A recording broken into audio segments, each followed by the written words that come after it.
Omar García Harfuch, secretario de Seguridad, ha confirmado la captura del temido M-47, un operador del crimen organizado ligado a múltiples ejecuciones. Pero lo más estremecedor no fue su captura. Lo fue su confesión. Frente a los fiscales, frente a los agentes y a las cámaras encendidas, el M-47 admitió haber ordenado la muerte de Carlos González. Dijo que era un pendiente, que Carlos había hablado de más, que no podía dejarlo vivir, que sabía Carlos, había contado detalles del secuestro del grupo fugitivo que nunca salieron a la luz.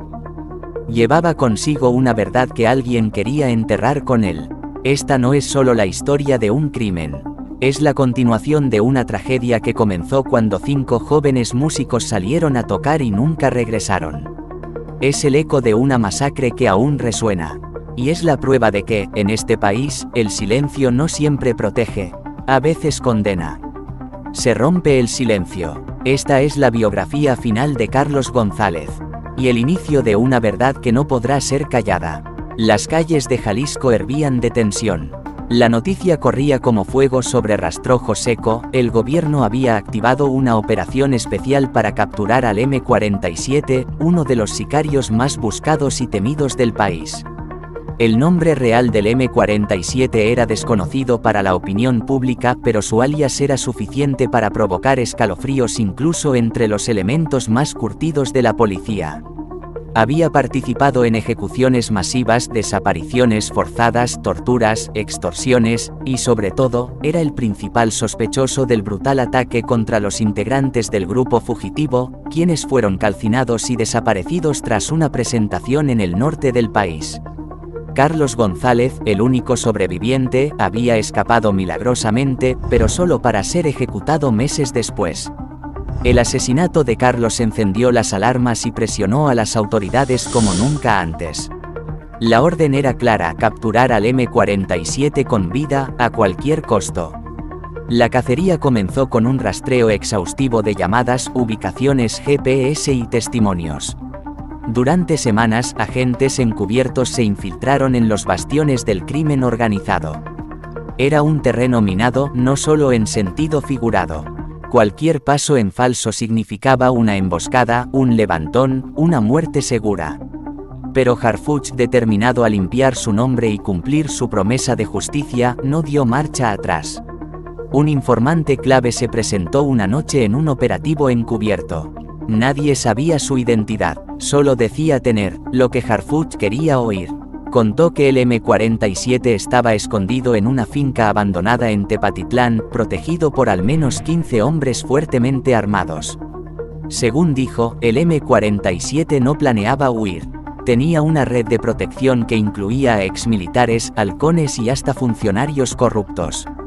La madrugada del 28 de mayo se desplegó la Operación Centella.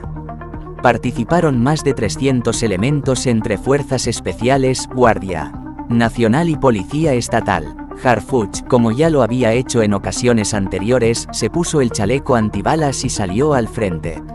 Si voy a pedirle a los míos que den la vida, yo también debo arriesgarla, dijo a sus más cercanos. La finca fue rodeada en completo silencio. Los drones nocturnos registraron movimientos, hombres armados montando guardia, luces tenues, y la silueta del M-47 revisando un arma larga. A las 3:47 de la madrugada, se dio la orden. El asalto fue brutal y quirúrgico. Los primeros disparos resonaron como una tormenta. En minutos, varios sicarios fueron abatidos. Uno intentó usar un lanzagranadas pero fue neutralizado antes de disparar. En medio del fuego cruzado, el M-47 intentó huir por una salida trasera, pero fue interceptado por un grupo de élite. Opuesto a lo que todos esperaban, no disparó. Se arrodilló con las manos en la cabeza. No voy a morir hoy, dijo con una sonrisa retorcida. Fue esposado y subido a un helicóptero que lo llevó directamente a un centro de detención federal. Los medios se enteraron casi de inmediato. La imagen del M-47 esposado, escoltado por comandos, dio la vuelta al país. Las redes explotaron. Muchos celebraban, otros dudaban. Esto no es el final, decían algunos. Pero Harfuch lo tenía claro. Esto era apenas el comienzo. En el trayecto hacia la base, mientras lo custodiaban, el M-47 comenzó a hablar. Con voz calmada, dijo: «Ustedes creen que ya ganaron. Pero yo solo soy una pieza. Si quieren la historia completa, necesitan más que esposas». Fue interrogado durante horas. Al principio, se burlaba, lanzaba indirectas. Hasta que una foto sobre la mesa lo hizo callar, la imagen de Carlos González, muerto, con una bala en la sien. Entonces, el M-47 se recostó en la silla, respiró hondo y dijo: «Yo lo ordené. Fue por bocón». Los agentes se miraron entre ellos. Harfuch, que seguía la sesión por una sala contigua, cerró los puños. Lo que todos sospechaban finalmente salía de la boca del verdugo. El M-47 contó con lujo de detalles cómo ubicaron a Carlos, dónde se escondía, quién lo delató. Reveló que incluso había un vídeo de la ejecución grabado para cerrar el ciclo. También mencionó nombres, otros responsables, colaboradores, y los que habían protegido al grupo fugitivo antes de su masacre. Con su captura, el caso dio un giro inesperado. Ya no se trataba solo de justicia para Carlos, sino de desmantelar toda una red de corrupción y crimen que parecía intocable. Pero nadie podía negar una cosa: la cacería del M-47 había terminado. Y con ella, se abría una nueva etapa de esta historia trágica que había comenzado con música, sueños y juventud. Ahora, el país esperaba respuestas. Y Harfuch estaba decidido a darlas, cueste lo que cueste. Nadie estaba preparado para lo que vendría. La tarde parecía otra más en la Fiscalía General, pero detrás de aquellas paredes frías, una verdad escalofriante se gestaba. Harfuch, serio, con el rostro endurecido por años de combatir al crimen, salió a conferencia de prensa. Los periodistas aguardaban, algunos revisando sus notas, otros simplemente atentos al lenguaje corporal del secretario de Seguridad. Sabían que algo grande venía. Lo que no sabían es que lo que estaba a punto de decir cambiaría por completo el caso del grupo fugitivo. La captura del sujeto conocido como M-47 representa un avance importante en el caso del asesinato del sobreviviente Carlos González, comenzó Harfuch con la voz firme. Pero fue cuando soltó la siguiente frase que todo se congeló. En su declaración, el M-47 confesó haber dado la orden de eliminar a Carlos González. Las cámaras se agitaron. Un silencio extraño, tenso, se apoderó del lugar. Nadie respiraba. La confesión acababa de romper el silencio más oscuro del caso. Ya no se trataba solo del grupo fugitivo. Ahora sabíamos quién había ordenado silenciar al único testigo. Carlos, el hombre que había logrado escapar con vida tras la masacre que borró del mapa a sus compañeros de banda, había estado huyendo durante semanas. Su familia lo lloraba desde antes, sabiendo que su vida pendía de un hilo. Sus hermanos contaron en entrevistas que Carlos no dormía tranquilo, que temía por su vida, que había cambiado 3 veces de domicilio y que, pese a todo, no se atrevía a hablar. «Tengo miedo. Si hablo, no solo me matan a mí, matan a todos», decía. Y tenía razón. El M-47, miembro clave del cartel que operaba en Michoacán y Guerrero, había sido capturado tras una intensa operación de inteligencia. Lo encontraron en una cabaña escondida entre los cerros, sin señal, sin contacto. Dicen que cuando lo detuvieron no opuso resistencia, que en su rostro no había miedo, sino orgullo. Durante el interrogatorio, Harfuch narró que el M-47 no tardó en hablar. «Sí, yo lo mandé a matar. Él sabía demasiado. Era un testigo vivo, y mientras estuviera con vida, era una amenaza». La frase fue tan directa, tan brutal, que uno de los agentes que lo interrogaba se retiró de la sala, visiblemente afectado. ¿Pero por qué tanto odio contra Carlos? ¿Qué sabía realmente? Las autoridades revelaron que Carlos había visto el rostro de quienes llegaron aquella noche a la presentación del grupo fugitivo. No solo eso, sabía los nombres. Y peor aún, sabía el motivo. La banda había recibido una amenaza previa por cantar en un territorio controlado por una célula rival. Pero decidieron tocar. Carlos sabía que no fue un error. Fue una advertencia que ignoraron. Una advertencia que terminó en tragedia. La confesión del M47 heló a México. Porque no solo fue un asesinato más. Fue una ejecución fría, planeada. El cartel no solo quiso borrar a una banda de música, quiso borrar un mensaje. Un símbolo. Porque el grupo fugitivo representaba algo más que canciones, eran la voz de su pueblo. La alegría de fiestas en barrios humildes. La esperanza de jóvenes músicos que soñaban con salir adelante sin delinquir. Y eso, en algunas regiones, es más peligroso que las balas. Carlos fue perseguido. Lo emboscaron cuando intentaba salir del país. Llevaba una identificación falsa, según fuentes extraoficiales, y estaba buscando cruzar hacia Guatemala. No confiaba en nadie, solo en su madre que aún llora la llamada que nunca llegó. Ella le decía que se entregara, que hablara con Harfuch, que le darían protección. Pero él le decía que eso no existe, que tarde o temprano lo encontrarían. El cuerpo de Carlos fue hallado calcinado en las afueras de Coyuca de Benítez. Atado, con un mensaje escrito en cartulina. Así terminan los soplones. El horror no tenía límites. El país entero quedó conmocionado. Las redes estallaron. Las radios volvieron a poner canciones del grupo fugitivo como homenaje, pero esta vez con lágrimas en los ojos. Con la confesión del M47, el caso dio un giro total. Ya no era solo una historia de músicos asesinados. Era una guerra entre silencios y voces. Entre el arte y la impunidad. Harfuch prometió justicia. No descansaremos hasta que todos los responsables estén tras las rejas. No se mata la música. No se mata la verdad. Pero muchos no están convencidos. Hay quienes creen que aún hay más implicados. Que el M47 solo es una pieza. Que la verdad completa aún está enterrada. Algunos incluso aseguran que hay políticos involucrados. Que alguien dio luz verde. Porque eliminar a un testigo tan visible, en medio de tanta atención, no es algo que se haga sin permiso. La confesión no cerró el caso. Lo abrió aún más. ¿Quién protegía a Carlos? ¿Por qué no se le brindó resguardo oficial? ¿Qué sabía que aún no alcanzó a contar? ¿Quiénes más estaban en la mira del M47?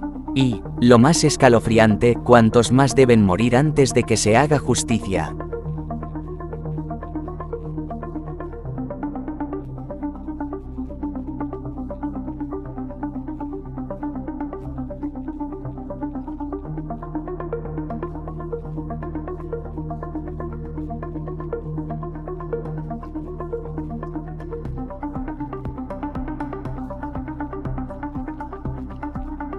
La pregunta que todos se hacen, la que ha resonado en medios, en redes y en el corazón de millones de personas, es directa, cruda y dolorosa.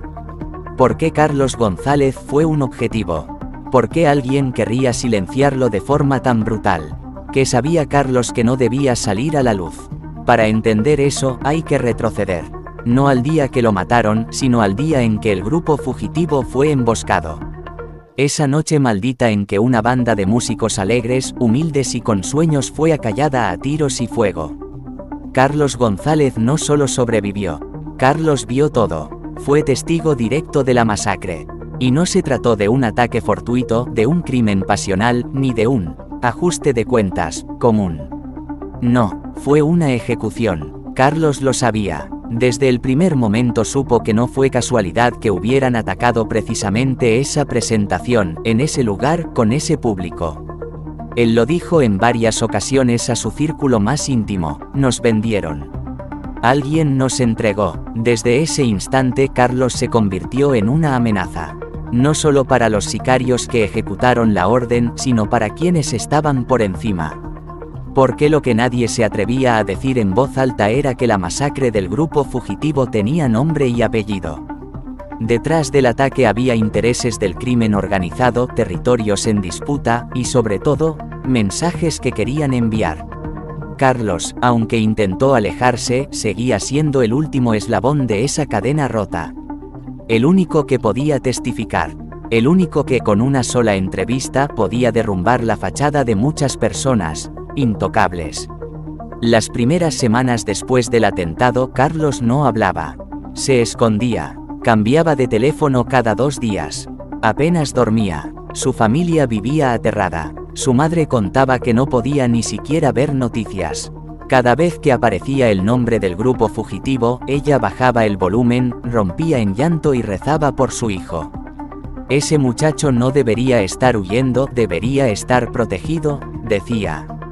Y es ahí donde surge la gran falla del sistema. Carlos pidió ayuda.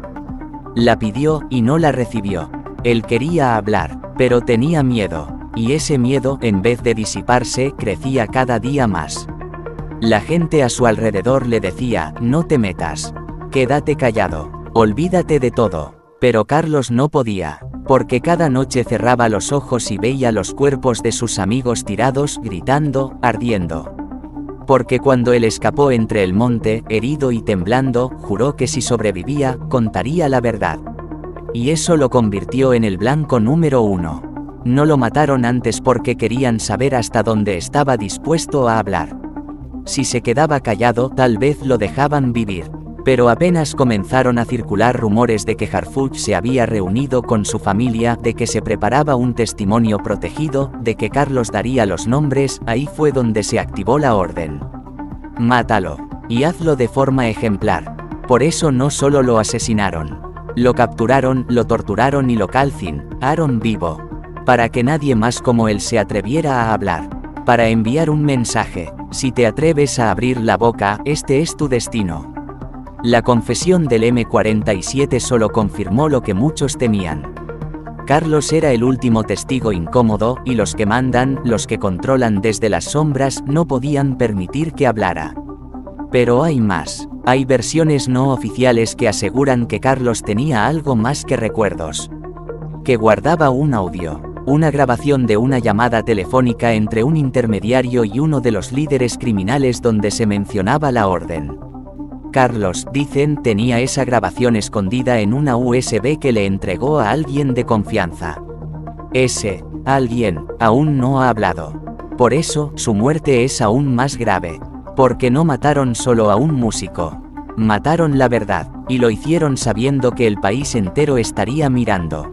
Porque Carlos, sin quererlo, se volvió un símbolo. Y eso, para los dueños del miedo, es imperdonable. Harfuch, cuando dio la declaración, lo dijo con rabia contenida. El asesinato de Carlos González no fue un acto de violencia más. Fue una ejecución premeditada para silenciar un testigo valioso. Pero no nos vamos a detener. Pero muchos no están convencidos. ¿Por qué no se le dio protección? ¿Por qué no hubo custodia? ¿Por qué tenía que huir solo como un criminal cuando en realidad era la víctima? La respuesta puede estar en lo más podrido del sistema. En los pactos que nadie menciona. En los silencios cómplices. Carlos sabía eso. Y por eso, probablemente, sabía que su destino ya estaba escrito. Pero aún así, lo intentó. Quiso hablar. Quiso denunciar. Y eso es lo que más duele. Carlos González no era solo un sobreviviente. Era la última esperanza de justicia para una tragedia que dejó una herida abierta en el corazón del país. Y ahora que ya no está, ¿quién va a hablar? La pregunta retumba con fuerza entre la gente, los medios y los mismos cuerpos de seguridad. ¿La captura del M47 fue un acto de justicia, o fue venganza? Cuando Omar García Harfuch dio la noticia de su detención, hubo una mezcla de alivio, rabia contenida y desconfianza. La escena fue clara: hemos capturado al presunto responsable intelectual del asesinato de Carlos González. Su nombre, M47, cabecilla regional del cártel que operaba en la zona donde se cometió la masacre del grupo fugitivo. Pero eso no fue lo más fuerte. Lo más escalofriante fue lo que dijo después. El M47 ha confesado que dio la orden directa para asesinar a Carlos González. Dijo que Carlos sabía demasiado. Que tenía pruebas, que lo vieron hablar con gente del gobierno, y que había que hacerlo desaparecer. Entonces la historia cambió, ya no era solo la muerte de un sobreviviente, ya no era una víctima más de la violencia. No, era un mensaje, un acto planeado, fríamente ejecutado, y, para muchos, un crimen que tenía como objetivo callar lo que quedaba de verdad. Pero también había otra lectura. Una que se susurra en los pasillos del poder, en las redacciones de los periodistas valientes, y entre las lágrimas de los que siguen exigiendo justicia. ¿Y si lo que hizo Harfuch fue más que justicia? ¿Y si fue una advertencia a los que dieron la orden desde más arriba? Porque la captura del M47 no ocurrió por accidente. Ocurrió poco después de que la familia de Carlos entregara una copia de la USB misteriosa a una fuente anónima. La misma USB que, según se dice, contenía audios, mensajes y grabaciones donde se exponían nombres. Nombres de funcionarios corruptos, de policías comprados, de gente de traje con poder. Y eso fue un punto de quiebre. Carlos González, sin proponérselo, había hecho temblar los cimientos de esa red. Su muerte, más que silenciarlo, activó una cadena de consecuencias. El pueblo exigió respuestas, las redes sociales estallaron, y Harfuch, conocido por su estrategia de inteligencia y golpes certeros al crimen organizado, actuó. Pero muchos dicen que no fue solo justicia. Fue una jugada peligrosa, una especie de venganza institucionalizada. Una manera de enviar su propio mensaje. A quien toque a los nuestros también le llegará su hora. Los interrogantes siguen. ¿Realmente el M47 actuó solo? ¿Fue el verdadero autor intelectual o simplemente un eslabón más? La confesión fue obtenida bajo presión. ¿O por miedo? Lo cierto es que el M47 habló. Y sus palabras fueron claras. Carlos tenía información que podía hacer caer a varios. Yo recibí la orden. Me dijeron que debía morir antes de hablar. No podíamos arriesgarnos. ¿Quién le dio esa orden? Aquí es donde las cosas se vuelven aún más turbias. Porque el mensaje que dejaron con el cuerpo de Carlos fue brutal. No solo lo mataron, lo quemaron vivo. Lo dejaron en una zona de alta visibilidad como diciendo, así termina quien se atreve a hablar. Pero Harfuch lo devolvió, no con violencia sino con exposición pública. Presentó al M47 ante las cámaras. Leyó fragmentos de la confesión. Mostró su rostro. Y dijo una frase que caló hondo. A los que piensan que pueden callarnos con fuego, les digo que su tiempo está contado. ¿Fue justicia o venganza? Depende a quién le preguntes. Para la madre de Carlos fue justicia. Yo no quiero sangre, yo quería paz. Pero si ese hombre mató a mi hijo, tenía que pagar, dijo entre lágrimas. Para otros fue apenas una cortina de humo. Una forma de calmar a la opinión pública mientras los verdaderos culpables siguen moviendo hilos desde la oscuridad. Lo que sí es cierto es que el caso no ha terminado. La USB entregada aún no ha sido revelada. Se dice que contiene más nombres, más confesiones, y que, si se hiciera pública, podría poner en jaque a más de un político de alto rango. Y aquí volvemos a la gran pregunta. ¿Carlos González murió por justicia, o por un ajuste de cuentas disfrazado de procedimiento? ¿Por qué en un país donde tantas veces la verdad se entierra con el cuerpo de quien la sostiene, la justicia se confunde fácilmente con venganza? Y viceversa. Carlos, sin quererlo, se convirtió en mártir. Un símbolo del miedo, sí, pero también un grito de dignidad. Un recordatorio de que la música, aunque la quieran silenciar, nunca muere del todo.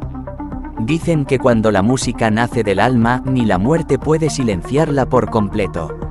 Años atrás, el grupo fugitivo no solo llenaba escenarios, llenaba corazones. Con sus letras, su energía en el escenario, y esa conexión casi espiritual con su gente, se convirtieron en leyenda viva. Pero lo que pocos sabían era que esa misma fama, ese brillo que iluminaba sus vidas, también había despertado la envidia, el interés de quienes viven en las sombras, de aquellos que no toleran que alguien brille sin deberles nada. Carlos González fue el último en quedar. El último acorde vivo de un grupo que fue apagado a la fuerza, entre llamas y secretos. Pero ni la muerte pudo callarlo del todo. Porque Carlos, aunque perseguido, decidió hablar, decidió mantenerse firme, y su voz resuena más fuerte que nunca ahora que ha sido callada. En las redes, las calles, los programas de noticias, incluso en las radios locales, el nombre de Grupo Fugitivo volvió a sonar. No como una banda más, sino como un símbolo. Un grito desesperado de justicia. Una cicatriz abierta en la memoria colectiva del pueblo. Hay quienes aún cantan sus canciones en voz baja. Quienes tienen sus discos, sus recuerdos, sus historias. Un hombre en Culiacán dijo, los vi en 2009 y Carlos me dio la mano. No he podido dormir desde que me enteré de su muerte. Era un buen hombre, humilde, de corazón grande. En las redes sociales, las etiquetas #Justicia para Carlos y #Grupo Fugitivo Vive comenzaron a circular como pólvora. Los homenajes espontáneos no han cesado. Videos caseros, fotos antiguas, recortes de periódicos. La gente ha decidido que su legado no va a morir. Incluso músicos contemporáneos, jóvenes que quizás crecieron escuchando sus temas en casa, han comenzado a hacer covers, tributos, nuevas versiones. Algunos aseguran que próximamente saldrá un disco homenaje.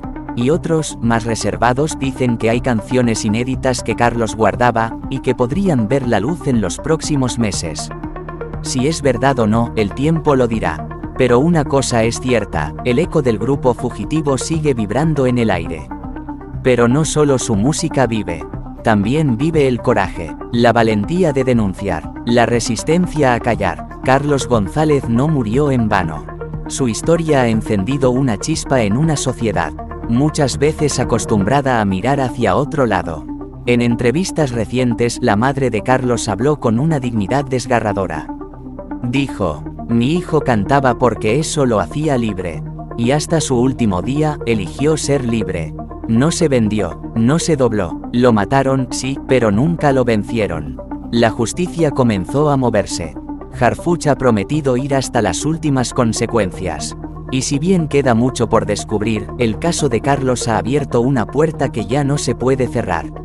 El miedo ha empezado a cambiar de bando. Hoy, mientras las autoridades investigan, mientras los medios documentan, mientras el pueblo recuerda, el eco del Grupo Fugitivo no se apaga. Sigue ahí, en cada memoria, en cada lágrima, en cada canción reproducida una vez más, en cada justicia que se grita desde el alma.